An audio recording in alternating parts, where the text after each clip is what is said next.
ஸ்தோத்திரம். கர்த்தர் நமக்கு இந்த மாதத்தில் தந்திருக்கிறதான வேத வாக்கியத்தை நீங்கள் அறிவீர்கள். எடுத்து நம்ம வாசிக்கலாம். லூக்கா எழுதின சுவிசேஷ புஸ்தகம் 20ஆம் அதிகாரம் 18வது வசனம். லூக்கா 20:18. அந்த கல்லின் மேல் விழுகிறவன் எவனோ அவன் நொறுங்கி போவான், அது எவன் மேல் விழுமோ அவனை நசுக்கி போடும் என்றார். ஆங்கிலத்தில் எப்படி இருக்கு? Everyone who falls on that stone will be broken to pieces. Anyone on whom it falls will be crushed என்று சொல்லி வாசிக்கிறோம்.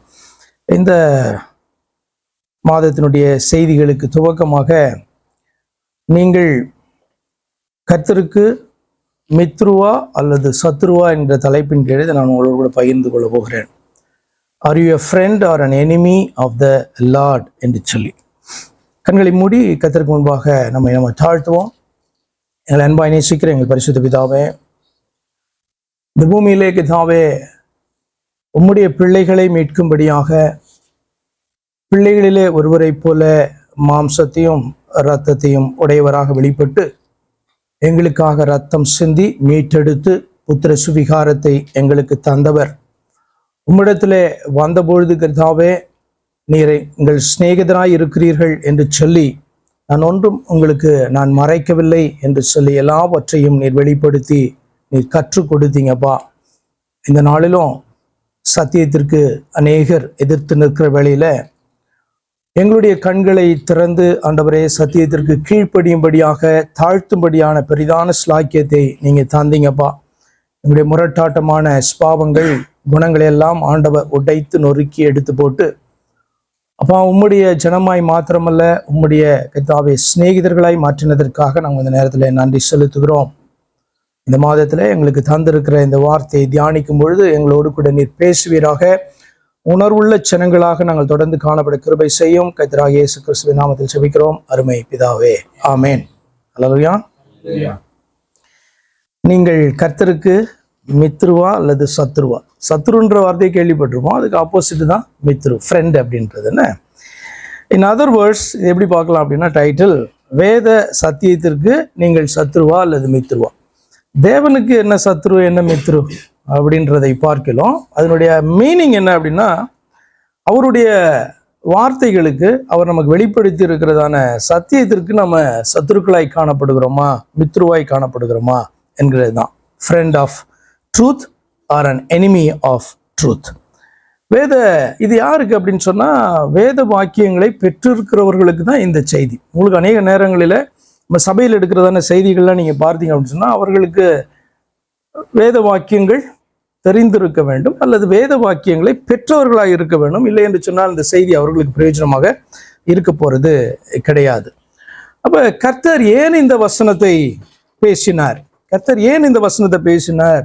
என்ன பேக்ரவுண்ட் இதுல காணப்படுது அப்படின்னு நீங்க பார்ப்பீங்கன்னு சொன்னால் அது ரொம்ப இன்ட்ரெஸ்டிங்கான ஒரு காரியம் அதுல அடங்கி இருக்கும். அப்ப நம்ம முதல் வசனத்தை எடுத்துக்கொள்வோம். ஏன் இந்த டைட்டில் அல்லது ஏன் கர்த்தர் இப்படிப்பட்டதான ஒரு வார்த்தையை பேசினார்? அதாவது அந்த கல்லின் மேல், அதாவது அன்னை குறித்து சொல்றாரு அவர், அந்த கல்லின் மேல் விழுகிறவன் எவனோ அவன் நொறுங்கி போவான், அது எவன் மேல் விழுமோ அவனை நசுக்கி போடும் என்கிறதான ஒரு வார்த்தையை, தீர்க்க தரிசன வார்த்தை, எச்சரிப்பான ஒரு வார்த்தையை எதற்காக ஆண்டவர் சொல்ல வேண்டும் என்று நீங்கள் பார்ப்பீர்கள் என்று சொன்னால் அந்த பேக்ரவுண்டுக்கு நம்ம போய் ஆகணும்.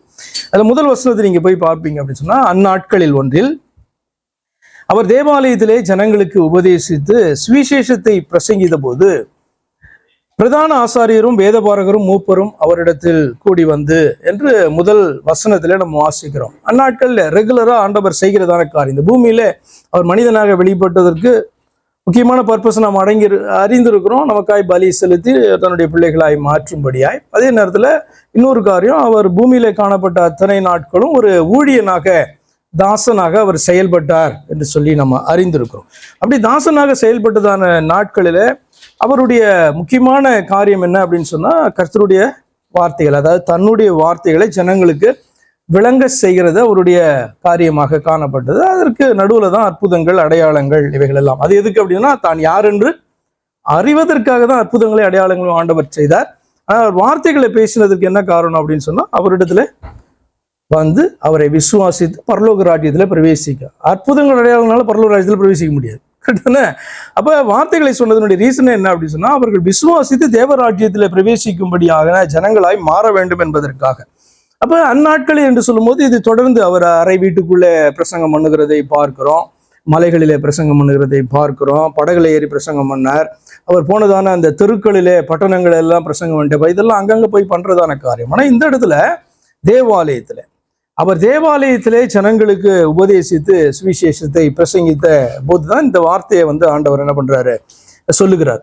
அப்ப தேவாலயத்துக்கு அப்படின்னு சொன்னா, இப்ப தெருவில் அப்படின்னா யார் வேணா போவாங்க, அவிசுவாசிகள், விசுவாசிகள், வேற இடத்துல இருந்து வந்திருக்கிறவர்கள், யார் வேணாலும் அந்த தெருவில் காணப்படலாம்.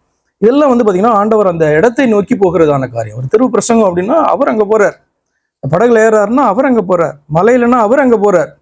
ஆனால் தேவாலயம் அப்படின்னு சொல்லும்போது தேவாலயத்துக்கு ஜனங்க வராங்க, குறிப்பிட்ட ஒரு காரியத்துக்காக வராங்க. என்னன்னா ஆண்டவரை தேடும்படியாய், ஆராதிக்கும்படியாய், அவருடைய வார்த்தைகளை கேட்கும்படியாக வருகிறார்கள். அதுதான் இன்ட்ரெஸ்டிங். தேவனுடைய வார்த்தைகளை கேட்கும்படியாய் அவரை தேடி அந்த இடத்துக்கு வருகிறதான ஜனங்கள் பார்த்தீங்கன்னா காணப்படுறாங்க. அவங்களுக்கு என்ன பண்றாரு, உபதேசித்து சுவிசேஷத்தை பிரசங்கித்த போது அதுல காணப்படுகிறதான பிரதான ஆசாரியர், வேத மூப்பர் எல்லாம் கூடி இந்த கேள்வியை அவர்கிட்ட கேட்க போறாங்க. அப்ப இடம் பார்த்தீங்கன்னா தேவாலயம். யாருக்கு உபதேசிக்கப்பட்டதுன்னா தேவாலயத்துக்கு வந்ததான ஜனங்கள் அப்படின்னா விசுவாசிகள் எடுத்துக்கொள்ளுங்க. விசுவாசிக்கிறவங்க தேவாலயத்துக்கு வருவாங்க. உபதேசம் என்ன அப்படின்னு சொன்னா சுவிசேஷ செய்தி, அதாவது சத்தியம் அவராலே சொல்லப்பட்டது. எதிர்த்தவர்கள் யார் அப்படின்னு பார்த்தீங்கன்னா பிரதான ஆசாரியர், வேதபாரகர், மூப்பர் அப்படின்றதான பீப்புள், ரிலீஜியஸ் பீப்புள் அல்லது ரிலீஜியஸ்லி எலிட் பீப்புள்ஸ். யார் இவர்கள்? இவர்கள் என்ன செய்ய வேண்டும், இவர்களிடத்துல என்ன எதிர்பார்க்கப்பட்டது அப்படின்னு சொன்னா ரொம்ப சிம்பிளா ஆண்டவராகிய இயேசு கிறிஸ்து செய்த காரியத்தை இவர்கள் செய்ய வேண்டும். அதுதானே அவர்கள் காணப்படுறாங்க. பிரதான ஆசாரியர், வேதபாரகர், மூப்பர்னா ஆண்டவராகிய இயேசு கிறிஸ்து என்ன சத்தியத்தை சொல்லி கொடுத்தாரோ இந்த சத்தியத்தை அவர்கள் ஏற்கனவே என்ன பண்ணியிருக்கணும், அவர்களுக்கு கொண்டு செல்ல வேண்டியதான ஒரு பொறுப்பு அவர்களுக்கு காணப்பட்டது. ஆனால் எதிர்க்கிறவர்களாக மாறுகிறார்கள். மல்கியா 2:7 இப்படி வாசிக்கிறோம், ஆசாரியனுடைய உதடுகள் அறிவை காக்க வேண்டும், வேதத்தை அவன் வாயிலே தேடுவார்களே, அவன் சேனைகளுடைய கர்த்தரின் தூதன். இப்படி பாத்தீங்கன்னா இஸ்ரவேல் ஜனங்களிலே காணப்படுகிற ஆசாரியர்களை குறித்து ஒரு அற்புதமான காரியம் எழுதப்பட்டிருக்கு. என்ன அப்படின்னா, ஆசாரியனுடைய உதடுகள் அறிவை, என்ன அறிவு? ஆண்டவரை குறித்து, ஆண்டவருடைய வார்த்தைகளை குறித்துதான அந்த அறிவை அவனிடத்துல இருந்து அவர்கள் எதிர்பார்த்து கொண்டிருக்கிறார்கள், ஜனங்க எதிர்பார்க்கிறார்கள். வேதத்தை அவன் வாயில தேடுவார்கள். அப்படின்னா என்ன அர்த்தம்னா, அவன் வாயை திறந்து பேசினானா சத்தியத்தை அவன் பேசுகிறவனாக இருக்க வேண்டும். ஏனென்று சொன்னா இன்னைக்கு நம்ம எல்லாருடைய கரத்திலையும் அந்த பைபிள் காணப்படுது. அந்த நாட்கள்ல எல்லாருக்கும் பாத்தீங்கன்னா பைபிளை வைத்துக்கொள்ளக்கூடிய அளவுக்கு லக்ஸுரி காணப்படல, எல்லாருக்கும் கிடையாது பைபிள். அப்படி இருக்கும்போது பார்த்தீங்கன்னா ஆசாரியர்களுக்கு, ராஜாக்களுக்கு, ஆலயத்தில் இருக்க ஜெப ஆலயங்களில், எருசலேம் ஆலயத்தில் இப்படிலாம் பார்த்தீங்கன்னா நிச்சயமாக ஒரு காப்பி காணப்படும். அப்போ வெளியிலெல்லாம் போகும்போது யார் இடத்துல தான் தேடுவாங்க அப்படின்னு சொன்னால் பைபிள் புத்தகத்தை ஆசாரியனுடைய ஊழியனுடைய வாயில தான் தேடுவாங்களாம். அப்போ இந்த இடத்துல காணப்படுகிறதான இந்த பிரதான ஆசாரியர்கள், வேதபாரகர்கள், மூப்பர்கள் கர்த்தருடைய வார்த்தையை, சத்தியத்தை சொல்லுகிற மித்துருக்களாக, ஃப்ரெண்ட்ஸா காணப்படணும். ஆக்சுவலா அவர்களோ சத்தியத்தை அவர் சொல்லும்போது எதிர்த்து நிற்கிறார்கள். 2வது வசனத்தை பாருங்க. அவர்கள் கேட்கிறாங்க, நீர் எந்த அதிகாரத்தினாலே இவைகளை செய்கிறீர்? இந்த அதிகாரத்தை உமக்கு கொடுத்தவர் யார்? அதை எங்களுக்கு சொல்லும் என்றார்கள். யார் இந்த அதிகாரத்தை உமக்கு தந்தது? கேள்வியினுடைய அர்த்தம் உங்களுக்கு புரிந்திருக்கும்னு நினைக்கிறேன். என்ன அப்படின்னா, நீர் என்ன சத்தியத்தை சொல்லுவது, நீர் என்ன இந்த வார்த்தைகளுக்கு விளக்கத்தை கொடுப்பது, நாங்கள் இவ்வண்ணமாக இவ்வளவு நாட்கள் நம்பி கொண்டிருக்கிறோம், இப்படிதான் நாங்கள் சொல்லி கொண்டிருக்கிறோம், நீர் என்ன வித்தியாசமாக இந்த காரியத்தை பார்த்தீங்கன்னா உபதேசிக்கிறது என்பதுதான் அவர்களுடைய பாயிண்டா காணப்படுது. ஆனபடினால யார் உமக்கு இந்த அதிகாரத்தை கொடுத்தாங்க அப்படின்னு கேட்கிறாங்க. அப்ப இதுல ஒரு காரியத்தை நம்ம பார்க்க வேண்டும். இவர்களும் சத்தியத்தை சொல்ல மாட்டார்கள், சத்தியத்தை யாராவது சொன்னாலும் அவர்களை இவர்கள் விடமாட்டார்கள். சத்தியத்தை எதிர்த்தவர்களை கர்த்தர் கடிந்து கொண்டு சொன்னதான காரியங்களை நம்ம பார்ப்போம். It's a bench mark. ஆக்சுவலா இன்னைக்கு வரைக்கும் கர்த்தர் ஏன் இப்படி பேசுறாரு? சத்தியத்தை பேசுகிறதற்காக அழைக்கப்பட்டதான ஜனம் இல்லையா? அப்ப அப்படி இருக்கும் பொழுது சத்தியத்தை பேசலனா கூட பரவாயில்ல, ஆனால் சத்தியத்தை எதிர்க்கிற கூட்டமாய் காணப்படும் போது அவர்களை குறித்து சில காரியங்களை ஆண்டவர் பேசுறாரு. அதுல சில வசனங்களை நம்ம வாசிக்கலாம். 13வது வசனம் பாருங்க. மாயக்காரராகிய வேதபாரகரே, பரிசேயரே, உங்களுக்கு ஐயோ! நம்ம மாயக்காரராகிய வேதபாரகரே பரிசேயர்னா நீங்க யாரையோ நினைக்க வேணாம். அது இன்னைக்கு நம்மளை பார்த்து பேசுகிறது என்று சொன்னால் என்ன அர்த்தம்னா, பக்திமான்கள் ஆண்டவரை தேடுகிறவர்களாக காணப்பட்டு நாம கர்த்தருடைய வார்த்தைக்கு சத்துருக்களாய் காணப்பட்டோம்னா நம்மளை பார்த்து தான் பேசுறாரு. கர்த்தருடைய வார்த்தைக்கு நம்ம மித்ருக்களாய் காணப்பட்டோம்னா நம்மளை பார்த்து அல்ல என்பது நமக்கு புரிய வேண்டும். வேற யாரையோ பார்த்தெல்லாம் கிடையாது. வேத வாக்கியங்களை சொல்லுகிற நம்புகிறவர்களை பார்த்து ஆண்டவர் பேசுகிற காரியம். உங்களுக்கு ஐயோ, மனுஷர் பிரவேசியாதபடி பரலோகத்தை பூட்டி போடுகிறீர்கள், நீங்கள் அதில் பிரவேசிக்கிறதும் இல்லை, பிரவேசிக்க போகிறவர்களை பிரவேசிக்க விடுகிறதும் இல்லை என்கிறதான ஒரு காரியத்தை சொல்றார். அப்ப இவங்க எப்படி பரலோகத்தை பூட்டி போட முடியும் அப்படின்னு சொன்னா, இவர்களுடைய கரத்துல ஆண்டவர் வேத வாக்கியங்களை கொடுத்து அந்த வேத வாக்கியங்களை மற்றவர்களுக்கு கொண்டு போக சொல்றாரு. அர்த்தம் என்ன அப்படின்னு சொன்னா, நம்புகிறவர்கள் எல்லாம் பரலோக ராஜ்யத்துல பிரவேசிக்க முடியும். ஆனால் இந்த வேத வார்த்தைகள் கொண்டு போகப்படவில்லை, அல்லது இந்த வேத வார்த்தைகள் தவறாக கொண்டு போகப்படுமானால் பரலோக ராஜ்யத்துக்குள்ள பிரவேசிக்க முடியாதபடி இவர்களே வேத வாக்கியங்களை பெற்றவர்களே என்ன பண்றாங்க, அந்த கதவை அடைக்கிறார்கள். அந்த அர்த்தத்துல தான் ஆண்டவர் என்ன பண்றாரு சொல்றாரு, நீங்களும் பிரவேசிக்கிறது கிடையாது, மற்றவங்களை பிரவேசிக்க விடுகிறதும் இல்லை அப்படின்ட்டு ஆண்டவர் சொன்னார்.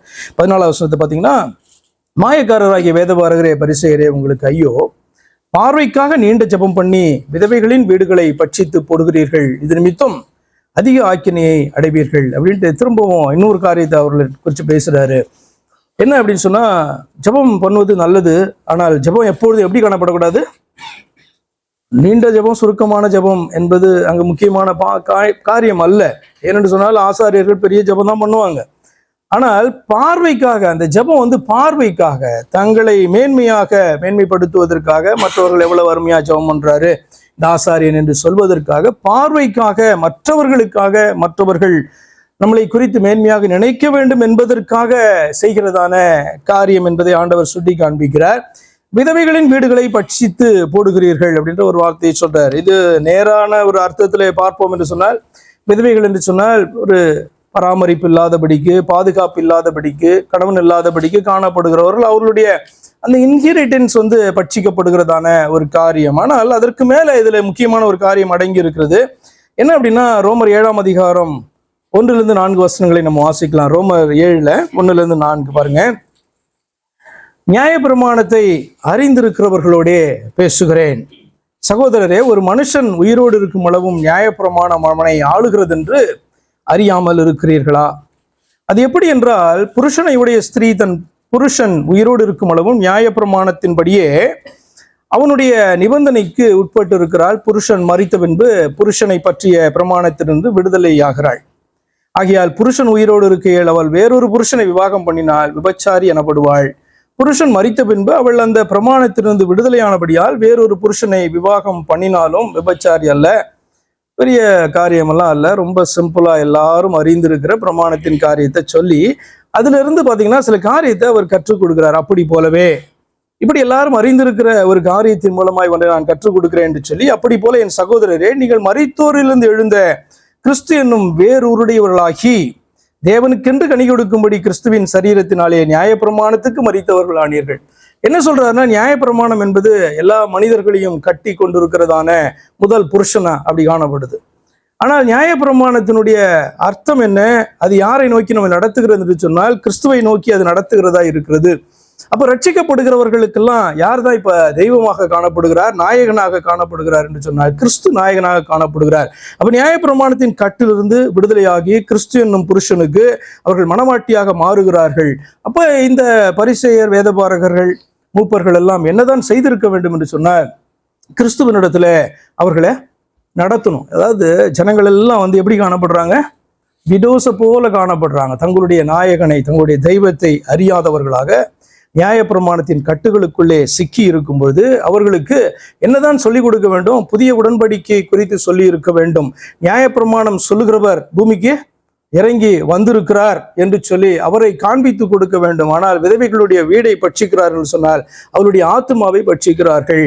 அவர்களுக்கு யாரை அறிமுகப்படுத்த வேண்டும், யாரை காண்பிக்க வேண்டும், யாரை கட்டி வைக்க வேண்டும் அவர்களுக்கு என்று சொன்னால் கிறிஸ்துவை புருஷனாக, நாயகனாக, ஒரே தெய்வமாக பார்த்தீங்கன்னா அறிமுகப்படுத்தி அவரோடு கூட இணைக்க வேண்டியதான இடத்துல இருக்கிறதான இவர்கள் என்ன பண்றாங்க, அவரையே அறியாதவர்களாகவும் அவரிடத்திலே ஜனங்களை நடத்தாதவர்களாக காணப்படும் போது விதவைகளுடைய வீடுகளை பட்சித்து போடுகிறவர்களாக அவர்கள் காணப்படுறாங்க. அவர் சொல்றார், இது நிமித்தம் அதிக ஆக்கினையை அடைவீர்கள் என்று சொல்லி ஆண்டவர் சொல்லுகிறார்.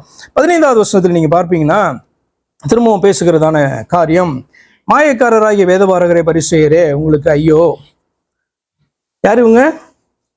சத்தியத்திற்கு சத்துருக்கள் அப்படி எடுத்துக்கோங்க. அப்படி வச்சிங்கன்னா டைட்டில் உங்களுக்கு கரெக்டாக இருக்கும். மாயவாரகராகிய வேதபாரகரே பரிசேயரே என்று சொல்வதை விட சத்தியத்திற்கு சத்துருக்களாக அல்லது சத்தியத்தை எதிர்த்து நிற்கிற ஜனங்களாக இருக்கிறவர்களை பார்த்து ஆண்டவர் பேசுகிறதான காரியம், உங்களுக்கு ஐயோ, ஒருவனை உங்கள் மார்க்கத்தானாகும்படி சமுத்திரத்தையும் பூமியை சுற்றி திரிகிறீர்கள். அவன் உங்கள் மார்க்கத்தானான போது அவனை உங்களிலும் ரெட்டிப்பாய் நரகத்தின் மகனாக்குகிறீர்கள் அப்படின்ட்டு என்ன பண்றாரு சொல்றாரு. அதனுடைய அர்த்தம் என்னன்னா, ஆண்டவரை அறியாதவர்கள் ஆனால் ஆண்டவருடைய வார்த்தையை சொல்லுகிறேன் என்கிற பெயரிலே அவர்களுடைய கூட்டத்தில் இணைக்கும் பொழுது நடக்கிறதான ஒரு காரியத்தை குறித்து பேசுறாரு. நீயே பார்த்தனா நரகத்துக்கு தான் போக போற. அப்படி இருக்கும்போது மற்றவர்களையும் கொண்டு வந்து ரெட்டிப்பான நரகத்தினுடைய பிள்ளைகளாக மாற்றுகிறீர்களே என்று சொல்லி ஆண்டவர் கடிந்து கொள்ளுகிற காரியம். நாளை தினத்தில் அதை குறித்து கொஞ்சம் எக்ஸ்ட்ராவா நம்ம காரியங்களை பார்க்கலாம். அடுத்தது 16லேருந்து 22 வரைக்கும் பார்ப்பீங்கன்னா, வேத வாக்கியங்களின் கருத்தை தவறாக கற்றுக் கொடுத்து விசுவாசிகளை பயமுறுத்தி வைக்கிறதான காரியம். வேத வசனத்தை நீங்க சரியா புரிந்து கொண்டீங்க அப்படின்னா உள்ளத்துல சந்தோஷம் உண்டாகும், ஒரு விடுதலை கிடைச்சதை போல நீங்க ஃபீல் பண்ணுவீங்க. ஆனா வேத வாக்கியங்களுடைய கருத்து தவறாக புரிந்து கொள்ளப்படும் போது அது நம்மளை பயமுறுத்துகிறதாக பாத்தீங்கன்னா காணப்படும். அப்ப இந்த 16லேருந்து 22 வரைக்கும் நீங்க வாசித்து பாருங்க. அதுல என்னன்னா, வேத வாக்கியங்களுடைய கருத்தை அவர்கள் தவறாக சொல்லிக் கொடுக்கிறதை குறித்து ஆண்டவர் சுட்டி காண்பிக்கிறார். அடுத்ததாக வேத வாக்கியங்களில தங்களுக்கு லாபமானதை கடைபிடிக்க சொல்லி முக்கியமானதை விட்டு விடுகிறதான ஒரு காரியம் இந்த சத்தியத்தினுடைய சத்துருக்களுக்கு காணப்பட்டது. 23வது வசனத்தை நீங்க வாசிக்கும் போது அவர் சொல்றாரு, உங்களுக்கு ஐயோ, நீங்கள் ஒருதலாமிலும் வெந்தயத்திலும் சீரகத்திலும் தசமபாகம் செலுத்தி நியாயப்பிரமாணத்தில் கற்பித்திருக்கிற விசேஷித்தவைகளாகிய நீதியையும் இரக்கத்தையும் விசுவாசத்தையும் விட்டுவிட்டீர்கள். இவைகளையும் செய்ய வேண்டும், அவைகளையும் விடாதிருக்க வேண்டும் விடாதிருக்க வேண்டுமே அப்படின்ட்டு ஆண்டவர் சொல்றார். அப்ப என்ன அப்படின்னா, வேத வாக்கியங்களை எடுத்துக்கொண்டு அதிலே தங்களுக்கு எது லாபமோ அவைகளை கடைபிடிக்க வேண்டும் என்று சொல்லி நிர்பந்தப்படுத்தி வேத வாக்கியங்களை முக்கியமா காணப்படுறத விட்டு விடுகிறதான ஒரு பழக்கம் பாத்தீங்கன்னா ஒரு இடத்துல காணப்பட்டதை அவர் பாத்தீங்கன்னா சுட்டி காண்பிக்கிறத நீங்க பாக்குறீங்க. அப்படிப்பட்டவர்கள் சத்தியத்திற்கு சத்துருக்களாக காணப்படுறாங்க. அடுத்ததாக பார்த்தீங்கன்னா தவறான வழிகாட்டிகளாக காணப்படுறாங்கன்னு 24வது வசனம் சொல்லுகிறது. Brings improbable and impractical teachings. குருடரான வழிகாட்டிகளே, கொசு இல்லாதபடி வடிகட்டி ஒட்டகத்தை விழுங்குகிறவர்களாய் இருக்கிறீர்கள். ஒட்டகத்தை விழுங்க முடியுமா? கொசுக்களை வடிகட்டலாம்ல, ஆனால் ஒட்டகத்தை விழுங்க முடியாது. அதுதான் பார்த்தீங்கன்னா இம்ப்ராக்டிக்கல் இம்ப்ராபபிள் டீச்சிங். அது பார்த்தீங்கன்னா ஆண்டவருடைய வார்த்தைகள் லகுவா இருக்கும், ஆனால் அதை பார்த்தீங்கன்னா மிகவும் பாரமானவைகளாக காட்டி ஜனங்களுடைய கழுத்துல நுகமாக வைக்கிறதான ஒரு காரியம். ஆண்டவர் அவர்களை குறித்து சொல்றார், தவறான வழிகாட்டிகளாக நீங்கள் குருடரான வழிகாட்டிகளாக காணப்படுறீங்க அப்படின்னு என்ன பண்றாரு அவர் சொல்லுகிறார். சரி, அடுத்ததாக வேத வசனத்தின்படி அளந்து பார்த்தால் இவர்களை நீங்கள் எளிதாக வகையறுக்க முடியும். நீங்க 25லேருந்து 28 வரைக்கும் நீங்க வாசிச்சீங்கன்னா நீங்க வேத வாக்கியங்களின் படி இவர்களை நீங்க அப்படியே செக் பண்ணி பார்த்தீங்கன்னா ரொம்ப எளிதாக இவர்களை நீங்க கண்டுபிடிக்கலாம் அப்படின்ட்டு ஆண்டவர் சொல்றாரு. சுருக்கமாக அதுல என்ன பாயிண்ட்ஸ் காணப்படுதுன்னா, வெளிப்புறத்தை நன்றாக சுத்தமாக்கி உட்புறத்தை சுத்தமாக்க விரும்பாத மாயக்காரர்கள் என்றார். வெளிப்புறத்தை என்ன பண்ணுவாங்க? நல்ல பரிசுத்தவான்களாக வெளிப்புறத்திலே தங்களை காண்பித்துக் கொள்ளுவார்கள், தவறல்ல, சுத்திகரிக்கிறது நல்லது தானே. ஆனால் அதே நேரத்தில் உட்புறத்தை சுத்திகரிக்க விரும்பாதவர்களாய் காணப்படுறாங்க. இன்னொரு பாயிண்ட் சொல்றாரு, உட்புறத்தை பார்க்க மாட்டாத குருடர்கள் என்று சொல்லி. இப்போ நீங்க கேட்கலாம், உட்புறத்தை நம்மளால பார்க்க முடியுமா அப்படின்னா, ஆமா, நான் உங்களுடைய உட்புறத்தை பார்க்க முடியாது, ஆனால் நீங்க உங்களுடைய உட்புறத்தை பார்க்க முடியும். நான் என்னுடைய உட்புறத்தை பார்க்க முடியும். ஆனால் அவர்களை குறித்து சொல்றாரு, உட்புறத்தை பார்க்க மாட்டாத அல்லது பார்க்க விரும்பாத அல்லது கண்ணு தெரியாதவர்கள் என்று சொல்றாரு. வெளியில பாக்குறாங்க, ஆனா உள்ளுக்குள்ளார அவங்க தான் பார்க்க முடியும், ஆண்டவர் பார்க்க முடியும், அவங்க பார்க்க முடியும், ஆனால் உட்புறத்தை பார்க்க மாட்டாத குருடர்களாக காணப்படுறாங்கன்னு சொன்னார். புறம்பே அலங்காரமாய் காணப்படுகிற கல்லறைகளுக்கு ஒப்பானவர்கள் என்று சொல்லி ஒரு உதாரணத்தினாலே அவர்களோடு கூட பேசினார். அடுத்து உள்ளத்தில் மாயத்தினாலும் அக்கிரமத்தினாலும் நிறைந்திருப்பவர்கள் என்று ஆண்டவர் அவர்களை குறித்து பேசினார். அடுத்ததாக அற்புதமான ஒரு கேள்வியை அவர்களுக்கு முன்பாக வைத்தார். என்ன கேள்வி அப்படின்னா 33ஆம் வசனத்துல, சர்ப்பங்களே, விரியன் பாம்பு குட்டிகளே, நரகாக்கினைக்கு எப்படி தப்பித்து கொள்வீர்கள் என்ற ஒரு சிம்பிளான கொஸ்டின். நீங்க பாத்தீங்கன்னா பரலோக ராஜ்யத்துக்கு கொண்டு போறேன்ட்டு ஒரு கூட்டத்தெல்லாம் நீங்க சேர்த்துட்டு இருக்கிறீங்க.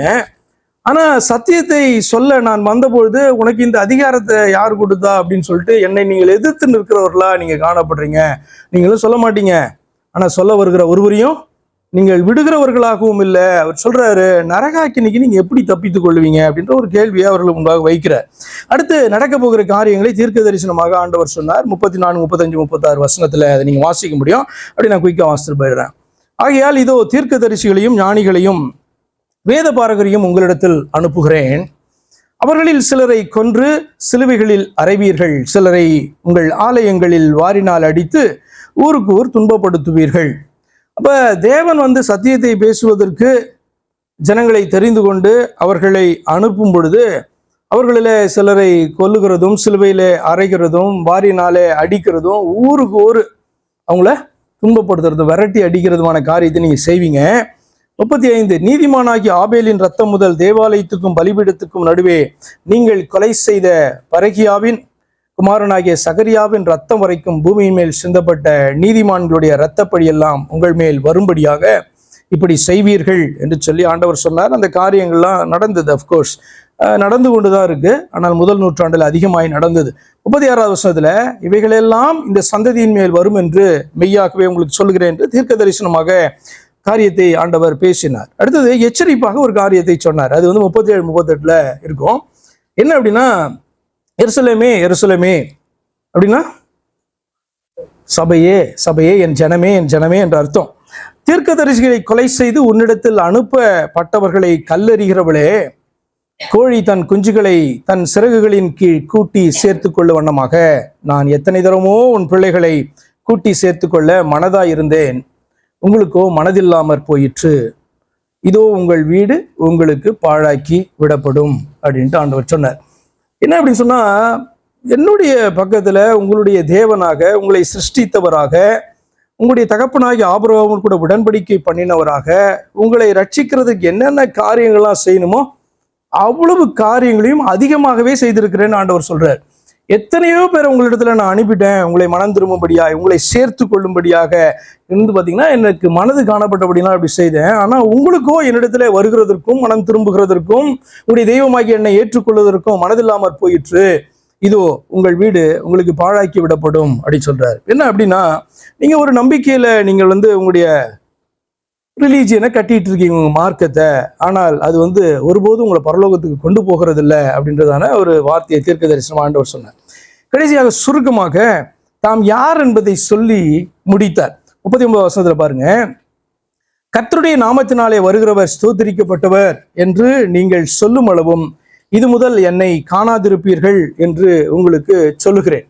அப்ப அவர் வந்தபோது ஒரு கூட்டம் அவரை கண்டுபிடித்து விட்டது. தங்களை ரட்சிக்க வந்ததான கிறிஸ்து என்று ஒரு கூட்டத்துக்கு தெரியுது. ஆனா நிறைய பேர் என்ன பண்றாங்க, அவரை எதிர்க்கிறவர்களாக, அவர் சொல்லுகிற வார்த்தைகளை எதிர்க்கிறவர்களாக காணப்படுமா. அவர் சொல்றாரு, கர்த்தருடைய நாமத்தினாலே வருகிற 118 சங்கீதத்தில் காணப்படும், கர்த்தருடைய நாமத்தினாலே வருகிறவர் ஸ்தோத்திரிக்கப்பட்டவர் என்று நீங்கள் சொல்லும் வரையும், அதாவது உங்களுடைய பரலோகத்தின் தேவனாகிய யெகோவா என்பது நான் தான் என்று நீங்கள் சொல்லும் அளவும் நான் யாருன்னே உங்களுக்கு தெரியாது அப்படின்ட்டு என்ன பண்றாரு சொல்லி முடிக்கிறார். அடுத்தது கேள்விக்கு வருவோம். அவர்கள் கேட்ட கேள்வி என்ன, உமக்கு இந்த அதிகாரத்தை தந்தது யார்? யார் இப்படி ஆலயத்துல வேத வாக்கியங்களை இப்படி பிரசங்கிக்க சொன்னது யார்? இந்த அதிகாரத்தை தந்தது எங்களுக்கு சொல்லுங்க அப்படின்ட்டு என்ன பண்றாங்க, அவங்க கொஸ்டின் காணப்படுது. Though the question was rude, the Lord answered them in his own way. கர்த்தர் பாத்தீங்க அப்படின்னு சொன்னா எல்லா கொஸ்டினையும் ஹேண்டில் பண்றது நீங்க பாப்பீங்க. அவருடைய வழியில என்ன பண்ணுவாரு, அவர் அதற்கு பதில் கொடுக்கறத நீங்க பாப்பீங்க. அது அவர்களுக்கு பிரயோஜனமா இல்லைனாலும் இந்த கேள்வி கேட்காம சுற்றி இருப்பாங்க பாத்தீங்களா, அவர்களுக்கு பிரயோஜனமா இருக்கும். அல்லது இன்னைக்கு வேதத்துல இருக்கிறபடினால அதை வாசிக்கிற நமக்கு பிரயோஜனம் உள்ளதாக காணப்படும். ஆண்டவருடைய பதில் 3-4 வசனங்களை வாசிக்கலாம். அவர்களுக்கு அவர் பிரதியுத்தரமாக, நானும் உங்களிடத்தில் ஒரு காரியத்தை கேட்கிறேன், அதை எனக்கு சொல்லுங்கள். கேள்விக்கு பதிலாக ஒரு கேள்வி, நானும் உங்களிடத்துல ஒரு காரியத்தை கேட்கிறேன், எனக்கு பதில் சொல்லுங்க. யோவான் கொடுத்த ஸ்நானம் தேவனால் உண்டாயிற்றோ மனுஷரால் உண்டாயிற்றோ என்று கேட்டார். ஏன் அப்படின்னு சொன்னா, யோவான் என்னை அனுப்பினவர் இதை நான் செய்யும்படியாக இந்த ஆலோசனையை எனக்கு தந்து கட்டளையாக கொடுத்து அனுப்பினார். இது தேவனுடைய ஆலோசனை அப்படின்னு அவன் ப்ரீச் பண்றான். அடுத்து வருகிறவரை குறித்து, கிறிஸ்துவை குறித்து பார்த்தீங்கன்னா ப்ரீச் பண்ணிட்டு இருக்கான். அவர் வரும்போது நீங்கள் ஏற்றுக்கொள்ள வேண்டும் அவரை அப்படின்னு சொல்லிட்டு. அப்போ அப்படி இருக்கும்பொழுது அவருடைய கேள்வி, யோவான் கொடுத்த ஸ்நானம் தேவனால் உண்டாயிற்றோ மனுஷனால் உண்டாயிற்றோ என்று கேட்டார். they thoughtfully answer this question. ரொம்ப ஜாக்கிரதையாக சிந்தித்து ஒரு பதில் என்ன பண்றாங்க, அவருக்கு சொல்றாங்க. 5-6 வசனங்கள் நீங்க கவனிங்க. அவர்கள் தங்களுக்குள்ளே யோசனை பண்ணி, தேவனால் உண்டாயிற்று என்று சொல்வோமானால் பின்னை ஏன் அவனை விசுவாசிக்கவில்லை என்று கேட்பார். மனுஷரால் உண்டாயிற்று என்று சொல்வோமானால் ஜனங்கள் எல்லாரும் யோவானை தீர்க்கதரிசி என்று எண்ணுகிறபடியினால் நம்மேல் கல்லறிவார்கள் என்று சொல்லி, அது யாரால் உண்டாயிற்றோ எங்களுக்கு தெரியாது என்று பிரதியுத்தரம் சொல்லுகிறார்கள். இப்ப ஒருத்தர் கேள்வி கேட்கும் போதே நீங்க அடுத்து இந்த பதிலை நான் சொன்னா அடுத்து என்ன கேள்வி கேட்பாங்க அப்படின்றதுக்கு ரொம்ப சிந்திக்கணும்ல ஆக்சுவலா. அப்ப இவர்கள் கேட்டதான கேள்விக்கு, ஆண்டவர் கேட்கிறதான மறு கேள்விக்கு அவர்கள் என்ன பண்றாங்க, ஜாக்கிரதையாக, மிக ஜாக்கிரதையாக பதில் என்ன பண்றாங்க சொல்றாங்க. இவர்கள் புத்திசாலிகளா அல்லது பேதைகளா? பதில் சொல்லவே தெரியாத பேதைகளா அல்லது நல்ல புத்திசாலிகளா? இவர்கள் பாத்தீங்கன்னா ஜனத்தின் பார்வைக்கு ஞானிகள், உண்மையிலே ஜனத்தினுடைய பார்வைக்கு ஞானிகள், ஆனால் சத்தியத்துக்கு சத்துருக்கள். பொய் பேசுறாங்க. என்ன அப்படின்னா இவர்களுக்கு தெரியும் ஆன்சரு, ஆனா என்ன பண்ண மாட்டாங்க, இப்படி சொன்னா இப்படி கேட்பாரு, அப்படி சொன்னா இப்படி கேட்பாரு, ஆனா அப்படின்னாலே நாம தான் இதுல மாட்டிக்குவோம் அப்படின்னு சொல்லிட்டு என்ன பண்றாங்க, எங்களுக்கு தெரியாது அப்படின்னு என்ன பண்றாங்க, பொய்ய சொல்றாங்க. ஆனா அப்படின்னாலே மிகுந்த ஞானிகளை போல காணப்படுகிற அவர்கள் உண்மையிலேயே பாத்தீங்கன்னா சத்தியத்திற்கு சத்துருக்களாகவும் பேதைகளாகவும் அவர்கள் காணப்பட்டாங்க. The Lord has given them a direct answer. கர்த்தர் இப்போ என்ன பண்றாரு, டைரக்டான பதில் என்ன பண்றாரு அவர்களுக்கு கொடுக்கிறாரு. 8வது வசனத்துல அவர் சொல்றாரு, அப்போது இயேசு, நானும் இன்ன அதிகாரத்தினால் இவைகளை செய்கிறேன் என்று உங்களுக்கு, ரொம்ப ரேர் ஆண்டவருடைய பேசுறது, நான் இன்ன அதிகாரத்தினால், நான் ஏன் இதை பேசுறேன், நீ யார் இதை பேசுறதுக்குன்னு கேட்குறீங்கல்ல, இன்ன அதிகாரத்தினால் நான் இதை பேசுறேன் அப்படின்ட்டு உங்களுக்கு நான் என்ன பண்ண மாட்டேன், சொல்ல மாட்டேன் அப்படின்றாரு. அர்த்தம் என்ன அப்படின்னா, உலகத்தின் பார்வைக்கு ஞானிகளும் சத்தியத்திற்கு சத்துருக்களுமாய் காணப்பட்டா ஒருபோதும் என்ன கிடைக்காது, தேவனிடத்துல இருந்து கூட பதில் கிடைக்காது. அதுதாங்க பாயிண்ட். நீங்க சிறு பிள்ளைகளை போல நீங்க ஆண்டவரிடத்துல கேட்பீங்க அப்படின்னு சொன்னா உங்களுக்கு என்ன கிடைக்கும், உண்மையா தேடினீங்கன்னா சத்தியம் கிடைக்கும், சத்தியத்துக்கு பதில் கிடைக்கும். ஆனால் சத்தியத்தை எதிர்த்து நிற்கிறதும் ஞானிகளைப் போல நம்ம ஆண்டவருக்கு முன்பாக நடந்து கொள்வதும் காணப்படுமானால் ஒருபோதும் ஆண்டவரிடத்திலிருந்து என்ன கிடைக்காது, பதில் கிடைக்காது. ஆண்டவர் சொல்றாரு, உங்களுக்கு இதை சொல்லுகிறதும் நீங்க இதை அறிகிறதற்கும் நீங்கள் ஒர்த்தியே கிடையாது, பாத்திரவான்களே கிடையாது, உங்களுக்கு எதுக்கு நான் சொல்லணும், முதலே ஆரம்பத்திலே சொல்லிக்கலாம், நீங்க யார் என்கிட்ட கேள்வி கேட்கறது அப்படின்னு என்ன பண்ணிக்கலாம், சொல்லியிருக்கலாம். ஆனால் அவரிடத்துல அவ்வளவு காரியங்களை அவர் ஆண்டவர் பேசுகிறதற்கு காரணமே இதெல்லாம் நமக்கு தெரியும். அதெல்லாம் சொன்ன இதெல்லாம் பெஞ்ச் மார்க். கர்த்தருடைய வார்த்தைகளை எதிர்த்து நிற்கிறவர்கள் எப்படியாக கர்த்தருடைய கண்களுக்கு முன்பாக அவர்கள் காணப்படுகிறார்கள் என்கிறதற்கு ஒரு அளவுகோலாக பேசப்பட்டதான அந்த வார்த்தைகள் இவைகள். சரி, தேவன் மனிதனாக வெளிப்பட்டு ஊழியனாக வேத வாக்கியத்தை பேசின போது இந்த பிரச்சனையை சந்தித்தார். எந்த பிரச்சனையை சந்தித்தார்? சத்தியத்தை பேசின போது சத்துருக்களையும் மித்துருக்களையும் சந்தித்தார். சத்தியத்திற்காக அதை தேடி கொண்டு இருக்கிறவர்கள் என்ன பண்ணுவாங்க, அவருக்கு ஃப்ரெண்டா மாறுவாங்க. ஆனால் எதிர்த்து இருக்கிறவர்கள் பார்த்தீங்கன்னா சத்துருக்களாக மாறினார்கள். இதை அவர் சந்தித்தார். யோவான் 8ஆம் அதிகாரம் 45-46 வசனங்களில நீங்கள் இதை வாசிக்க முடியும். சொல்றாரு, நான் உங்களுக்கு சத்தியத்தை சொல்லுகிறபடினாலே நீங்கள் என்னை விசுவாசிக்கவில்லை, நான் உங்களுக்கு சத்தியத்தை சொல்லுகிறபடியால் நீங்கள் என்னை விசுவாசிக்கிறது இல்லை அப்படின்னாரு. என்ன லேர்ன் பண்ணிட்டீங்க? ஒருவேளை இயேசுவானவர் பொய் சொல்லியிருந்தா இன்னைக்கு, நான் கொஞ்சம் பொய்யை கலந்து பேசியிருந்தா அன்னைக்கு நிறைய பேர் என்ன பண்ணியிருப்பாங்க, எல்லாம் பார்த்தீங்கன்னா அவருடைய சீஷர்களாக மாறி இருப்பாங்க. ஆனால் அவரே சத்தியம், அவர் பேசுகிறதுல ஒரு துளி கூட பார்த்தீங்க அப்படின்னு சொன்னா வேற எதுவுமே கலந்திருக்க முடியாது. அப்போ அவர் சொல்றார், நான் உங்களுக்கு சத்தியத்தை சொல்லுகிறபடினாலே நீங்கள் என்னை விசுவாசிக்கிறது இல்லை, என்னிடத்தில் பாவம் உண்டென்று உங்களில் யார் என்னை குற்றப்படுத்தக்கூடும், நான் சத்தியத்தை சொல்லி இருக்க, அதாவது உண்மையை பேசி இருக்க, நீங்கள் ஏன் என்னை விசுவாசிக்கிறது இல்லை அப்படின்றதான ஒரு கேள்வி. அது ரொம்ப ஒரு ஆதங்கமான ஒரு வார்த்தை. ஆக்சுவலா உண்மையை பேசினா, சத்தியத்தை பேசினா என்ன பண்ணியிருக்கணும், அவரை அரவணைத்திருக்க வேண்டும், அவரிடத்துல ஓடி வந்திருக்க வேண்டும். ஆனால் அவர் சத்தியத்தை பேசியதன் நிமித்தமாக அவரை விசுவாசிக்காதபடி அவரை சத்துருக்களாக யார் அப்படின்னு சொன்னா அவருடைய ஜனங்கள் என்று சொல்லுகிறதிலே காணப்பட்ட தலைவர்கள் என்ன பண்றாங்க, போதகர்கள், அவர்கள் எதிர்த்து நிற்கிறத வந்து பாத்தீங்கன்னா இதுல நம்ம வாசிக்கிறோம். அப்ப சத்தியத்தை பேசினால் வேத வசனம் ஒருபோதும் உங்களை என்ன பண்ணாது, குற்றப்படுத்தாது. சத்தியத்தை பேசுவீர்கள் ஆனால் ஆண்டவர் பேசுகிறதான வார்த்தைக்கு அதான் அர்த்தம். என்னன்னா, என்னிடத்திலே பாவம் உண்டென்று, அதாவது குற்றம் உண்டென்று உங்களிலே யார் என்னை குற்றப்படுத்தக்கூடும். எப்படி குற்றப்படுத்துவாங்க? ஆண்டவர் பேசுகிறதான வார்த்தைகளை வைத்து அவர் குற்றவாளின்னு எதை வைத்து குற்றப்படுத்துவாங்க? வேத வாக்கியங்களை வச்சுதான் குற்றப்படுத்துவாங்க. ட்ரை பண்ணாங்க. எப்படின்னா, முக்கியமா ஒரு காரியம் என்னன்னா, ஓய்வு நாளினுடைய பிரமாணத்தை மீறினார் என்று. அப்படின்னா என்ன அர்த்தம்? ஓய்வு நாள் பிரமாணம் என்பது வேதத்துல அவராலே கொடுக்கப்பட்டதான வார்த்தை, கட்டளை இல்லையா? அப்ப அதை வைத்து, அவருடைய வார்த்தைகளை வைத்து அவரே அதை மீறினார் என்று குற்றப்படுத்தினார். அப்ப என்னிடத்துல குற்றம் உண்டென்று உங்களிலே யார், பாவம் உண்டென்று யார் குற்றப்படுத்தக்கூடும் அப்படின்னா, இந்த வேத வார்த்தைகளை வைத்து என்னை வந்து உங்களால குற்றப்படுத்த முடியுமா அப்படின்றத சேலஞ்சு, ஆண்டவர் வைக்கிறதான சேலஞ்சு. அது வந்து முடியல, கடைசி வரைக்கும் யாராலையும் என்ன பண்ணல, முடியல. அதனால்தான் அவர் பழுதற்றவராக காணப்பட்டார். அப்ப சத்தியத்தை நமக்கும் என்ன டீச்சிங்னா, சத்தியத்தை பேசினா வேத வசனம் ஒருபோதும், மற்றவர்கள்லாம் உங்களை குற்றப்படுத்தலாம், ஆனா வேத வாக்கியம், இந்த பைபிள் உங்களை ஒருபோதும் குற்றப்படுத்தாது. அதே நேரத்தில் சத்தியத்தை புரட்டினால் வேத வசனம் குற்றப்படுத்தாமல் விடவே விடாது. நீங்க சத்தியத்தை நீங்க புரட்டி பார்த்தீங்க அப்படின்னா, புரட்டினீங்கன்னா இந்த வேத வசனம் உங்களுக்கு விரோதமாக எழுமி நின்று உங்களை படுத்தாம ஒருபோதும் அது விடாது. இப்ப இவர்கள் வந்து பாத்தீங்கன்னா தாங்க வந்து கண்டுபிடிக்க முடியல. இப்ப அவர்கள் ரொம்ப யோசித்து ஆண்டவர்கிட்ட இப்படி எல்லாம் பதிலாம் சொல்றாங்க இல்லையா? அப்ப ஒரு குற்றத்தை பண்ணிட்டு கண்டுபிடிக்கல யாரும் நம்மள அப்படின்ட்டு ஒரு சிறுபிள்ளை போல வந்து பாத்தீங்கன்னா மனுஷன் என்ன பண்ணலாம், எண்ணி கொண்டு இருக்கலாம். ஆனால் வேத வார்த்தையை அவர்களை it will find them out. Eventually the truth will find them out, find us out. இப்ப நம்ம வேத வார்த்தைக்கு விரோதமாக நம்ம கிரியை செய்து கொண்டிருந்தோம்னா நம்மளை வந்து குற்றவாளிகளாக வேத வார்த்தை நிச்சயமாக அது நிறுத்தும். இவர்கள் எப்படி அப்படின்னு சொன்னா, இந்த நர்சரி ரைம்ல நீங்க பார்த்துருப்பீங்க, ஜானின்ட்டு ஒரு லிட்டில் பாய் இருப்பான், ஒரு குட்டி பையன்.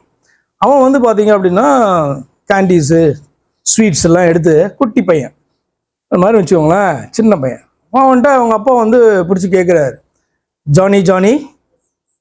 அவன் சொல்றான், எஸ் பாப்பா. பாப்பானா அப்பா, எஸ் பாப்பா. அவர் Johnny yes papa. Telling lies, no papa, no. Telling lies, no papa. Eating sugar, no papa. Open your mouth, திறந்தா ஹஹா உள்ள சுகர் இருக்கு. இதனால அந்த சின்ன பையனுக்கு அப்பா வந்து சொல்லக்கூடாதுன்னு செய்யக்கூடாதுன்னு சொன்னாருன்னு தெரியும். ஆனா கிச்சன்ல போய் சுகர் எடுத்து வாயில போட்டுட்டு இது யாரும் கண்டுபிடிக்க மாட்டான்னு போது அப்பா வந்துட்டு கேட்குற கேள்விக்கெல்லாம் நோ நான் செய்யல அப்படின்ட்டு இருக்கான். வாயை தர அப்படின்னு சொன்னா குட்டி வெளிப்பட்டுறது இல்லை. இப்போ வாயை திறந்தா தெரிஞ்சிடும். வேதத்தை புரட்டுறவங்க இல்லை, நீங்க பேச வச்சிங்கன்னா அமைதியா இருக்கிற வரைக்கும் குற்றவாளிகளே கிடையாது. ஆனால் வேத வார்த்தைகளை புரட்டுறவங்களை நீங்க அதிகமாய் பேச வச்சிங்க அப்படின்னு சொன்னா நீங்க ஒன்றும் அவர்களை நீங்க கண்டுபிடிக்க வேணாம். அந்த வேத வசனமே அவர்களை கொண்டு வந்து என்ன பண்ணணும், குற்றவாளி கூண்டுல அது நிறுத்திவிடும். மனம் திரும்பும்படியாய் அவர்களை ஏவும். இல்லை என்று சொன்னால் தண்டனைக்கு கொண்டு போய் நிறுத்திவிடும். சரி, தேவ ஊழியர்கள், ரைமுக்கு போயிட்டீங்களோ கிண்டர் கார்டனுக்கு? ஓகே. தேவ ஊழியர்கள் வேதத்தில் உள்ள சத்தியத்தை பேசின போது அவர்களும் இதே பிரச்சனையை சந்தித்தார்கள். என்ன அப்படின்னு சொன்னா, சத்தியத்தை பேசின போது சத்துருக்களையும் மித்திருக்களையும் அவர்கள் சந்தித்தார்கள். கலாத்தியர் 4:16 இப்படி வாசிக்கிறோம். பவுல் தன்னை குறித்து தன்னுடைய அனுபவத்தை அவர் எழுதுறாரு. நான் உங்களுக்கு சத்தியத்தை சொன்னதினாலே உங்களுக்கு சத்துருவானேனோ என்கிறதான ஒரு ஃபேமஸான ஒரு கேள்வியை வந்து கேட்கிறாரு. ஆண்டவராகிய இயேசு கிறிஸ்து ஃபீல் பண்ணதான அதே ஆதங்கம் தான். சத்தியத்தை இந்த ஜனங்கள்கிட்ட பேசினா கேட்க மாட்டேன்றாங்க, ஆனா சத்தியம் இல்லாத காரியங்களை பேசுனா, கதையை பேசுனா, அல்லது சத்தியத்தை கொஞ்சம் புரட்டி பேசுனா அதெல்லாம் இன்ட்ரெஸ்டா காணப்படுது, அதெல்லாம் உற்சாகமா கேட்குறாங்க. ஆனால் சத்தியத்தை பேசும்பொழுது கேட்க மாட்டேன் என்பது மாத்திரமல்ல, சத்துருக்களாக எழும்புகிறதை வந்து பாத்தீங்கன்னா ஆண்டவராகிய இயேசு கிறிஸ்து சந்தித்தார், தேவ ஊழியர்களும் சந்தித்தார்கள். நீங்களும் உண்மையான ஊழியர்களாய் வேதத்தில் உள்ள சத்தியத்தை துப்புரவாக கலப்பில்லாம பேசினால், ஒரு இடத்துல பவுல் இப்படி எழுதுறாரு, துப்புரவாக கலப்பில்லாமல் பேசினா இதே பிரச்சனையை நீங்களும் சந்திப்பீங்க. உங்களுக்கும் ஃப்ரெண்ட்ஸ் கிடைப்பாங்க, ஆனால் நிறைய பேர் கிடைக்க மாட்டாங்க. ஆனால் உங்களுக்கு சத்துருக்கள் நிறைய பேர் நிச்சயமாக அவர்கள் எழும்புவார்கள். உங்களை நேரம் வந்து எதிர்த்து தான் பேசணும்னு கிடையாது. உங்களை வெறுக்கிறவர்கள் பார்த்தீங்கன்னா உங்களுடைய கண்களுக்கு மறைவாகவே நிறைய பேர் காணப்படுவாங்க. சரி, வேதத்தை நேசிக்காதவர்கள், சத்தியத்தை எதிர்பார்க்காதவர்கள், சத்தியத்திற்கு காத்திராதவர்கள், தங்களை நோக்கி சத்தியம் வரும்போது ஏற்க மறுப்பார்கள்.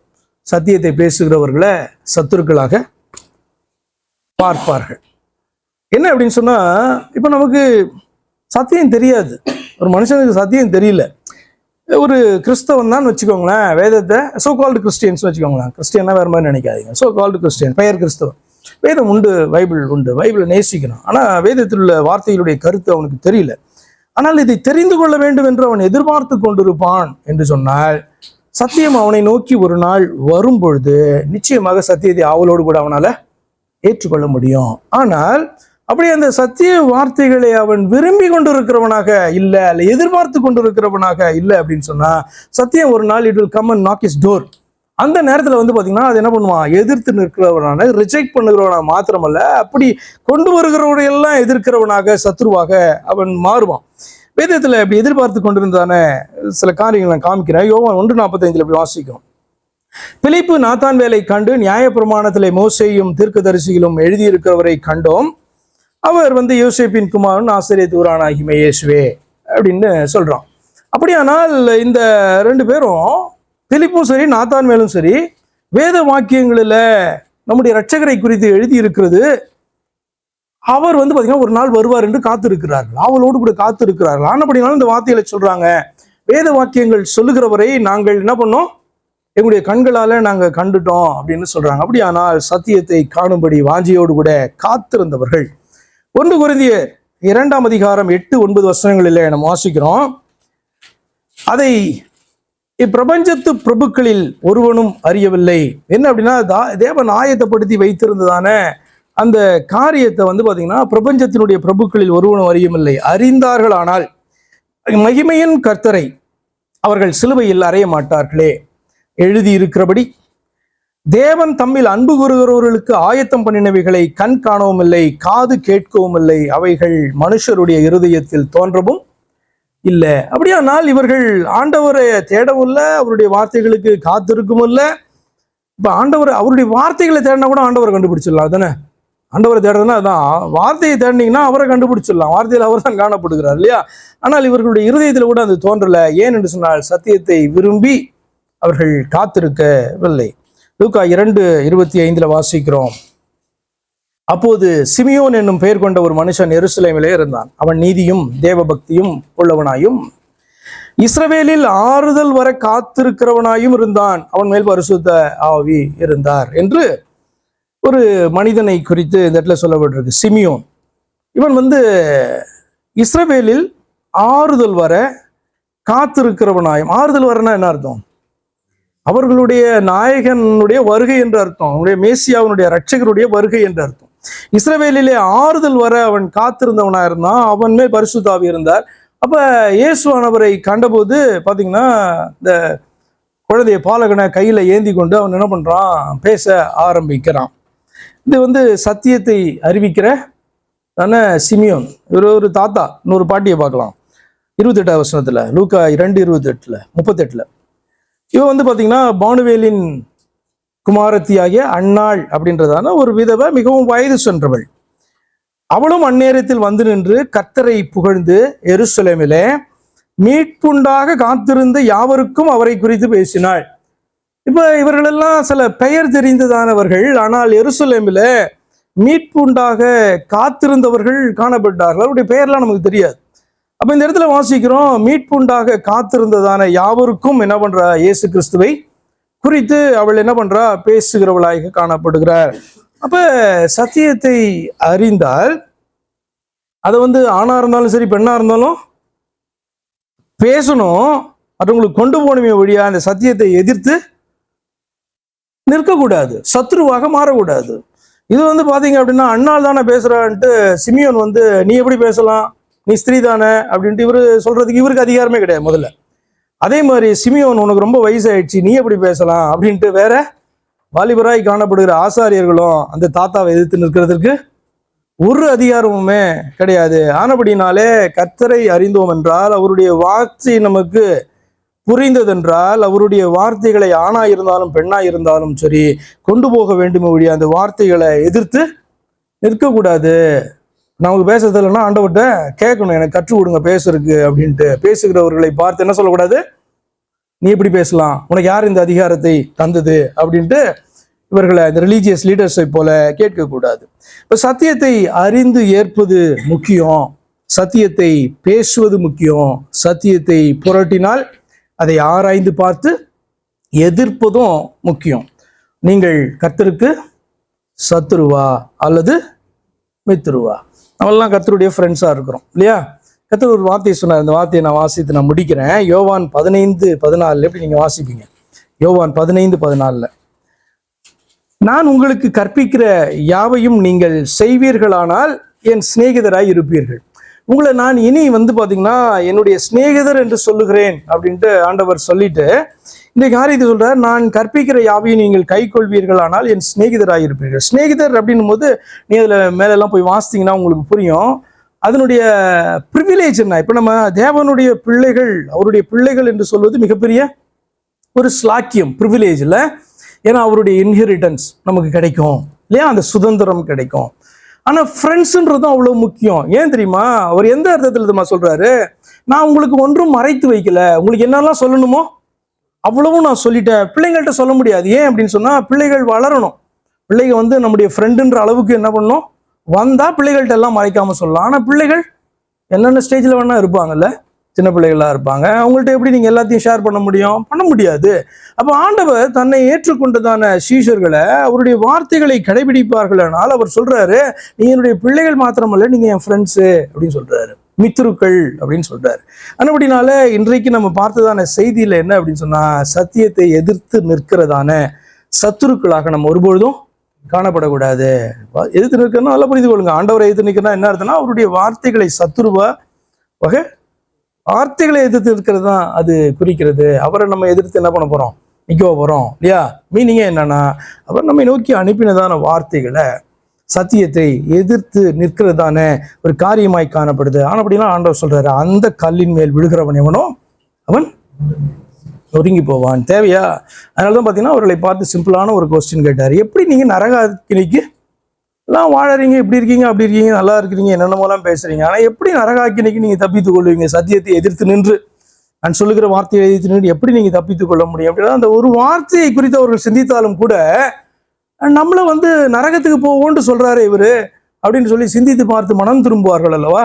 ஆனால் பார்த்தீங்கன்னா திரும்ப ஒரே பாயிண்ட்ல தான் நிற்கிறாங்க. என்னன்னா, நீ எப்படி இதை பேசலாம், உனக்கு யார் இந்த அதிகாரத்தை கொடுத்தது என்று சொல்லி தான் கேட்கிறவர்களாய் காணப்பட்டார்களே ஒழிய அதற்கு ஒருபோதும் அவர்களுக்கு பதிலே கிடைக்கல. அந்த பதிலை தேடி இருந்தாங்கன்னா கூட இவருக்கு எப்படி இந்த அதிகாரம் எங்கிருந்து வந்தது அப்படின்னு சொன்னா, அவருக்கு இல்லாத அதிகாரமா? அவருக்கு காணப்படுகிற அதிகாரத்தை குறித்து அவர் மற்றவர்களுக்கு சொல்ல வேண்டிய அவசியமே கிடையாது இல்லையா? எல்லா அதிகாரங்களும் அவரிடத்திலிருந்து வருகிறது என்று தெரிந்திருந்தாலும் கூட என்ன பண்ணியிருப்பாங்க, ரட்சிக்கப்பட்டு இருப்பார்கள். அப்படி எழுந்து நிற்போமா? ஆண்டவருடைய சமூகத்துல நம்மை தாழ்த்துவோமா? இது இட்ஸ் அ கிரேட் ப்ரிவிலேஜ். திரும்பவும் சொல்லுகிறேன், அவருடைய பிள்ளை என்பது எவ்வளவு பெரிய ஸ்லாக்கியமோ அதே போல அவர் நம்மை பார்த்து என்னுடைய சிநேகிதர்கள் என்று அவர் சொல்வது மிகப்பெரிய ஸ்லாக்கியமாய் இருக்கிறது. காரணம் என்னன்னா, கர்த்தர் ஒன்றையும் மறைக்காதபடி எல்லாவற்றையும் தம்முடைய வார்த்தைகளை குறித்ததான தெளிவையும் வெளிப்பாடுகளையும் ஆண்டவருக்கு கொடுத்திருக்கிறபடினால்தான் இந்த வேத வாக்கியங்கள் நமக்கு முன்பாக பொக்கிஷங்களாக காணப்படுகிறது. மாத்திரமல்ல, அந்த பொக்கிஷங்களை வெளியே கொண்டு வந்து நம்முடைய இருதயத்திலே ஆண்டவர் புரியும்படியாக கொடுக்கிறார். எங்களை அன்பாய் நேசிக்கிற எங்கள் பரிசுத்த பிதாவே, சத்தியத்தை ஆண்டவரே அறியவும், சத்தியத்தை நாங்கள் பேசவும், சத்தியம் புரட்டப்படும் பொழுது அவைகளை எதிர்த்து நிற்கவும் நாங்கள் அழைக்கப்பட்டிருக்கிறோம் என்கிறதை உணர்ந்து, கர்த்தருடைய வார்த்தைகளுக்கு கர்த்தாவே நாங்கள் மித்துருக்களாக காணப்படும்படியாக இந்த நேரத்திலே எங்களை நாங்கள் தாழ்த்துகிறோம் அப்பா. ஒருவேளை எப்படி ஆண்டவரே பேசுவது என்கிறதான காரியத்திலே குறைகள் காணப்பட்டால், கர்த்தர் தாமே உம்முடைய பிள்ளைகளுக்கு அந்த ஞானத்தையும் வாக்கையும் நீர் தருவீராக. பிள்ளைகள் என்று மாத்திரம் சொல்லாதபடி என்னுடைய சிநேகிதராய் இருக்கிறீர்கள் என்று சொல்லி ஆண்டவரே உம்மை நோக்கி ஓடி வந்து உம்மை ஏற்றுக்கொண்டு உம்முடைய வார்த்தைகளை கேட்டு அதை கடைபிடிக்கிற உம்முடைய சீஷர்களை பார்த்து ஆண்டவர் நீர் சொன்னீங்க, அந்த வார்த்தை இன்றும் அது மாறாததாய் காணப்படுகிறபடினாலே நமக்கு நாங்கள் நன்றி செலுத்துறோம் ஐயா. சபைக்குள் வருகிற வார்த்தைகளை கேட்கிற அத்தனை பேரும் சத்தியத்திற்கு சத்துருக்களாக அல்ல ஆண்டவரே, சத்தியத்திற்கு ஆண்டவரே மித்ருக்களாக, ஃப்ரெண்ட்ஸாக மாற ஆண்டவர் கிருபை செய்வீராக. இணைந்த ஆத்துமாக்களாக, இசைந்த ஆத்துமாக்களாக, கரம் கோர்த்தவர்களாக, கர்த்தருடைய சரீரத்துக்குள்ளாய் வைக்கப்பட்டவர்களாக ஆண்டவரே ஸ்தோத்திரம். உம்முடைய நாமத்தினாலே ஆண்டவருடைய வார்த்தைகளை சொல்லுகிறதற்கு உம்முடைய பிள்ளைகளுக்கு பலனை தருவீராக. தேவையற்ற வார்த்தைகளை பேசாதபடிக்கு ஆண்டவரே அந்த நாட்களில் வயது முதிர்ந்த சிமியோனையும் ஆண்டவரே பானுவேலின் குமாரத்தியாகிய அன்னாளையும் கர்த்தர் எப்படி பயன்படுத்தினரோ அப்படி கர்த்தாவே பெரியவர்கள், சிறியவர்கள், வாலிபர்கள் ஆண்டவரே எல்லாரையும் கர்த்தர் தாமே உம்முடைய வார்த்தைகளை பேசுவதற்கு தைரியத்தை கொடுத்து பயன்படுத்தும்படியாக நான் செபிக்கிறேன். தாழ்த்தி உம்முடைய கரத்திலே சபையை ஒப்புக் கொடுக்கிறேன். கர்த்தராகிய இயேசு கிறிஸ்துவின் நாமத்தில் செபிக்கிறேன் அருமை பிதாவே, ஆமென். ஆத்துமாவே கர்த்தரை ஸ்தோத்திரி, உம்முடைய பரிசுத்த நாமத்தை ஸ்தோத்திரி. என் ஆத்துமாவே கர்த்தரை ஸ்தோத்திரி, கர்த்தர் செய்த சகல உபகாரங்களையும் மறவாதே. ஆமென். நம்முடைய கர்த்தராகிய இயேசு கிறிஸ்துவனுடைய கிருபையும் தேவனாகிய அவருடைய அன்பும் அவருடைய பரிசுத்த ஆவியின் ஐக்கியமும் இன்றும் என்றும் சதா காலங்களிலும் விசேஷமாக இந்த மாதம் முழுவதும் உங்கள் அனைவரோடும் கூட இருந்து உங்களை காப்பதாக. ஆமென். ஹல்லேலூயா. God bless you.